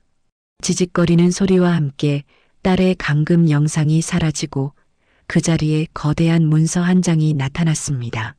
그것은 국립과학수사연구원보다 더 정확하다는 사설 유전자 검사기관의 친자 확인 결과 보고서였습니다. 검사 의뢰인 김철수, 검사 대상자 김종민. 화면 가득 채워진 붉은 글씨가 연회장의 공기를 단번에 얼어붙게 만들었습니다. 친자 불일치, 유전학적으로 부자관계가 성립하지 않음. 그 네 글자는 마치 사형 선고처럼 남편 김철수의 정수리에 꽂혔습니다. 순자는 마이크를 잡고 떨리는, 아니 웃음을 억지로 참는 듯한 목소리로 또박또박 말했습니다. 여러분 보십시오. 저기 앉아있는 김종민 군은 제 남편 김철수 씨의 아들이 아닙니다. 생판남입니다. 피 한 방울 섞이지 않은 완벽한 타인입니다. 순자의 말이 끝나기가 무섭게 객석은 그야말로 아수라장이 되었습니다. 웅성거리는 소리는 순식간에 비명과 경악으로 바뀌었고 사람들의 시선은 일제히 단상 위에 주저앉은 남편과 객석에 앉아있는 최 마담에게로 꽂혔습니다. 남편은 넋이 나간 사람처럼 스크린을 올려다보고 있었습니다. 그의 입이 붕어처럼 뻐끔거렸지만 목소리는 나오지 않았습니다. 10년이었습니다.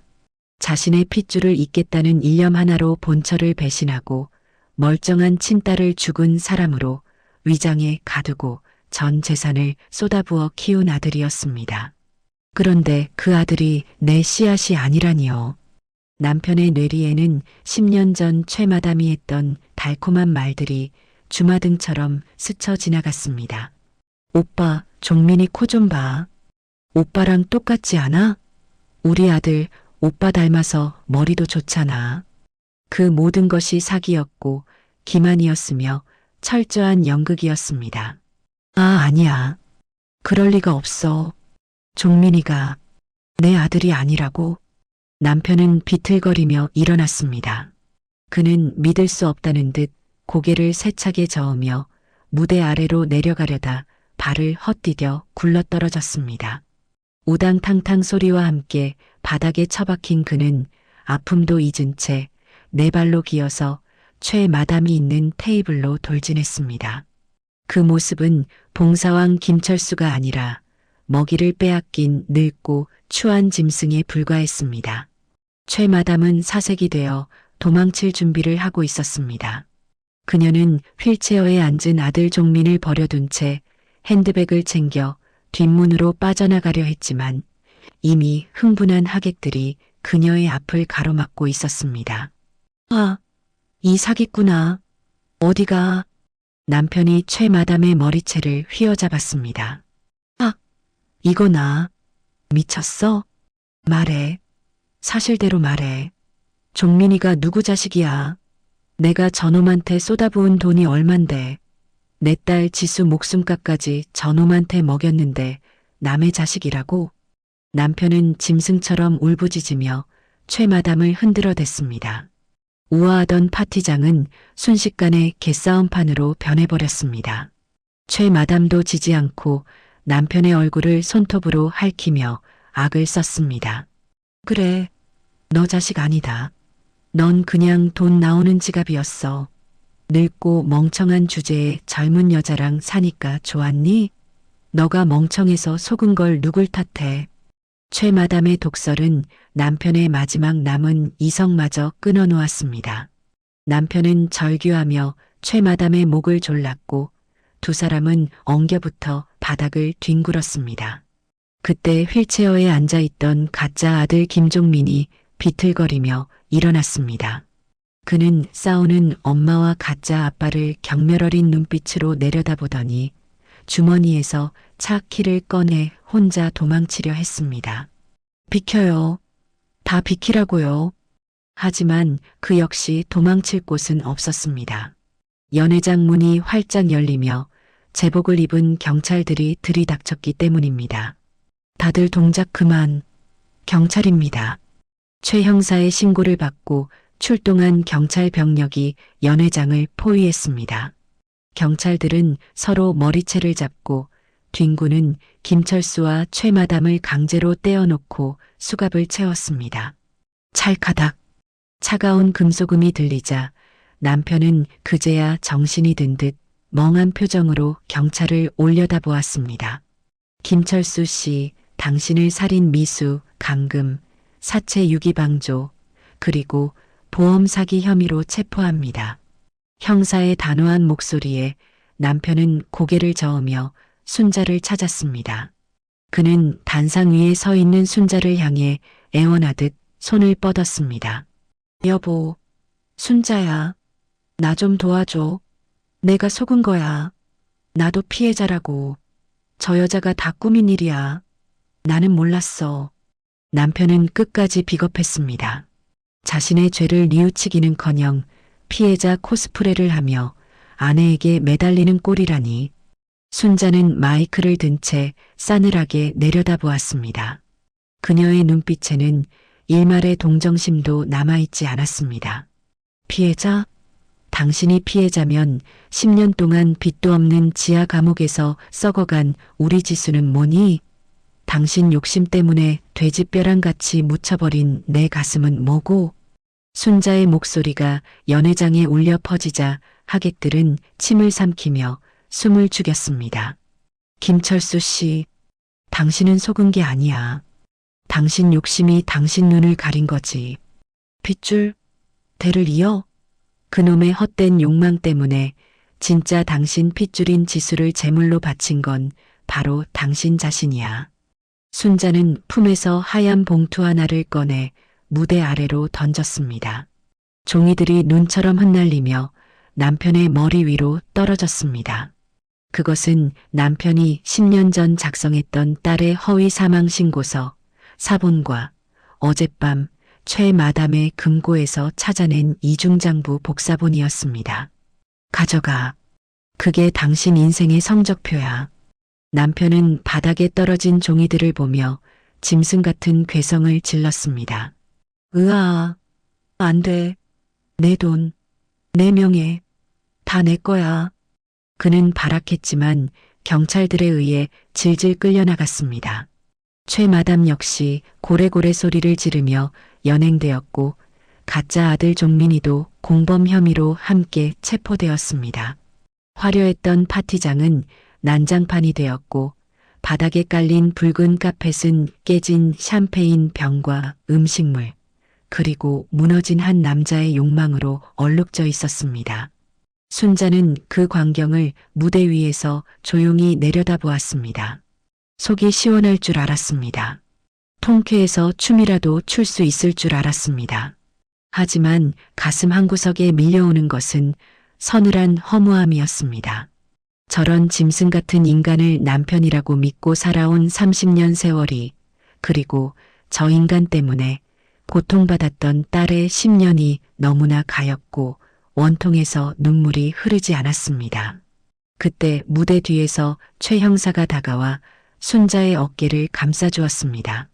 사모님, 끝났습니다. 이제 다 끝났습니다. 지수 학생이 병원에서 깨어났다고 연락이 왔습니다. 지수, 그 이름을 듣는 순간 순자의 다리에 힘이 풀렸습니다. 그래요. 복수는 끝났습니다. 쓰레기들은 치워졌고 악마들은 감옥으로 갔습니다. 이제 남은 것은 상처 입은 새끼를 보듬어 안고 다시 삶을 시작하는 일뿐이었습니다.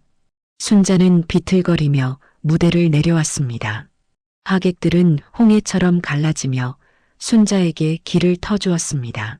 누군가는 경외의 눈빛으로, 누군가는 두려움의 눈빛으로 그녀를 바라보았지만 순자는 아무것도 보이지 않았습니다. 오직 병원에서 엄마를 기다리고 있을 딸의 얼굴만이 눈앞에 아른거릴 뿐이었죠. 순자는 호텔 회전문을 밀고 밖으로 나왔습니다. 어젯밤 그렇게 퍼붓던 비는 온데간데였고 서쪽 하늘에서는 붉은 노을이 타오르고 있었습니다. 그 붉은 빛은 마치 순자가 치른 전쟁의 마지막을 알리는 승전보처럼 보였습니다. 순자는 택시를 잡아탔습니다. 기사님, 제일 가까운 대학병원으로 가주세요. 내 딸이 거기 있어요. 순자의 목소리는 떨리고 있었지만 그 어느 때보다 힘이 실려 있었습니다. 지수야, 조금만 기다려. 엄마가 이제 진짜 아빠 몫까지 다 해줄게.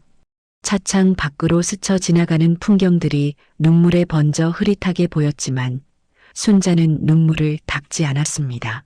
화려했던 특급 호텔 연회장은 순식간에 아수라장으로 변했고 축배를 들던 샴페인 잔들은 바닥에 나뒹굴며 깨진 유리 조각이 되어 흩어졌습니다. 봉사왕이라는 가면이 벗겨진 남편 김철수의 손목에는 차가운 은팔찌가 채워졌습니다. 그는 경찰들에게 양팔이 붙들려 끌려나가면서도 끝까지 억울하다며 고래고래 악을 썼는데 그 모습은 존경받던 지역 유지의 품이라고는 눈 씻고 찾아볼 수 없는 추한 늙은이의 발악일 뿐이었습니다. 이건 음모야. 저 여자가 날 모함하는 거라고. 나는 내 딸을 살리려고 했을 뿐이야. 철수는 침까지 튀겨가며 소리쳤지만 그를 바라보는 하객들의 눈빛은 경멸과 혐오로 가득 차 있었습니다. 함께 연행되던 최마담 역시 헝클어진 머리를 한 채 독사 같은 눈으로 순자를 노려보았습니다. 박순자, 너 두고 보자. 내 아들 수술 못 받아서 잘못되면 내가 감옥에서 나가서라도 널 죽여버릴 거야. 순자는 그들의 저주 섞인 비명소리를 뒤로하고 경찰서로 향하는 순찰차에 올라탔습니다. 그녀의 손에는 최마담의 비밀 금고에서 찾아낸 결정적인 증거물들이 든 가방이 묵직하게 들려 있었죠. 경찰서 조사실의 공기는 10년 묵은 체증이 내려갈 만큼 차갑고 서늘했습니다. 철수는 책상을 내리치며 담당 형사에게 대들고 있었습니다. 형사 양반, 내 말 좀 들어보죠. 친자 불일치라니 그게 말이 됩니까? 우리 종민이가 나를 얼마나 닮았는데 그 유전자 검사지 박순자가 조작한 겁니다. 그는 아직도 현실을 부정하고 있었습니다. 10년 동안 쏟아부은 돈과 정성, 그리고 자신의 핏줄을 잇겠다는 그 헛된 욕망이 사기였다는 사실을 인정하는 순간 자신의 인생 자체가 송두리째 부정당하기 때문이었겠죠. 그때 조사실 문이 열리고 최 형사와 순자가 들어왔습니다. 순자는 말없이 의자를 끌어다 철수의 맞은편에 앉았습니다. 여보, 당신 왔구나. 그래, 당신이 말해줘. 우리 종민이 내 아들 맞잖아. 당신이 저 형사들한테 좀 말해줘. 철수는 지푸라기라도 잡는 심정으로 순자에게 매달렸습니다. 순자는 싸늘한 눈으로 남편을 내려다보다가 품에서 또 다른 서류 한 장을 꺼내 책상 위에 던졌습니다. 그것은 최 마담이 몰래 작성해 두었던 아이 아빠와의 친권 포기 각서 사본이었습니다. 똑똑히 봐. 최 마담이 15년 전에 쓴 각서야. 아이 친부한테 양육비 받는 대신 친권을 포기하겠다는 내용이지. 거기에 적힌 아이 아빠 이름 김철수가 아니라 박동수라고 되어 있네. 철수의 눈동자가 격렬하게 흔들렸습니다. 그는 떨리는 손으로 서류를 집어들었습니다. 친부 박동수. 그 이름은 철수도 알고 있는 최마담의 전 남편이자 도박 중독자였던 남자의 이름이었습니다. 이게 왜? 당신은 뻐꾸기였어. 남의 둥지에 알을 낳은 게 아니라 남의 알을 품어주고 먹여준 멍청한 뻐꾸기였다고. 순자의 차가운 일갈에 철수는 숨이 턱 막히는 듯 가슴을 움켜쥐었습니다. 그때 옆 조사실에서 조사를 받던 최 마담과 가짜 아들 종민이 형사들에게 이끌려 복도로 나왔습니다. 철수는 벌떡 일어나 유치장 창살에 매달리며 소리쳤습니다. 여보, 자기야, 이게 무슨 소리야? 종민이 내 아들 아니야? 최 마담은 철수를 보며 코웃음을 쳤습니다. 그녀의 얼굴에서는 더 이상 교태 넘치던 애교나 가식적인 존경심은 찾아볼 수 없었습니다. 아이고, 회장님. 늙으면 죽어야지 왜 아직도 꿈을 꾸고 계세요? 거울 좀 보세요. 우리 종민이 같이 잘생긴 애가 회장님 같은 쭈그렁 방탱이 씨에서 나왔겠어요? 최 마담의 독설은 비수가 되어 철수의 심장에 꽂혔습니다. 뭐라? 너 지금 솔직히 말해줄까? 당신은 그냥 돈 나오는 지갑이었어. 10년 동안 당신 덕분에 우리 아들 유학도 보내고 명품도 휘감고 잘 살았지. 고마워요, 호구 아저씨. 최 마담은 깔깔거리며 웃었습니다. 철수는 뒷목을 잡고 쓰러질 듯 비틀거렸습니다. 하지만 더 큰 충격은 그 뒤에 서 있던 종민이에게서 나왔습니다. 철수가 10년 동안 내 새끼, 내 강아지하며 물고 빨았던, 심지어 친딸의 장기까지 빼주려 했던 그 아들이었습니다. 종민아, 아빠다.